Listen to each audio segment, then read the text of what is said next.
حضرت انس رضی اللہ عنہ بیان کرتے ہیں، جب فجر طلوع ہو جاتی تو نبی صلی اللہ علیہ وسلم حملہ کیا کرتے تھے اور آپ بڑے غور سے اذان سننے کی کوشش کرتے۔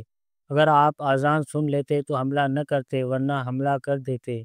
ایک مرتبہ آپ نے کسی شخص کو اللہ سب سے بڑا ہے، اللہ سب سے بڑا ہے کہتے ہوئے سنا تو رسول اللہ صلی اللہ علیہ وسلم نے فرمایا، وہ شخص فطرت یعنی دین پر ہے۔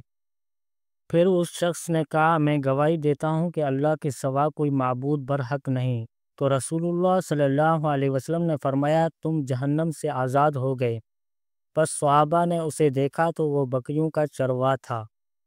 مشکات المصابیح، حدیث نمبر 660۔ حضرت سعد بن ابی وقاص رضی اللہ عنہ بیان کرتے ہیں، رسول اللہ صلی اللہ علیہ وسلم نے فرمایا، جو شخص اذان سن کر یہ کہتا ہے، میں گواہی دیتا ہوں کہ اللہ کے سوا کوئی معبود برحق نہیں، وہ یکتا ہے، اس کا کوئی شریک نہیں، اور یہ کہ محمد صلی اللہ علیہ وسلم اس کے بندے اور اس کے رسول ہیں۔ میں اللہ کے رب ہونے، محمد صلی اللہ علیہ وسلم کے رسول اور اسلام کے دین ہونے پر راضی ہوں تو اس کے گناہ بخش دیے جاتے ہیں۔ مشکات المصابیح، حدیث نمبر 661۔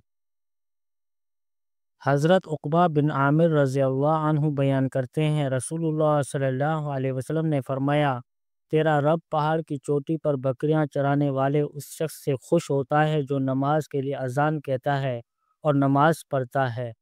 چنانچہ اللہ عز و جل فرماتا ہے، میرے اس بندے کو دیکھو، وہ اذان کہتا ہے اور نماز پڑھتا ہے، وہ مجھ سے ڈرتا ہے۔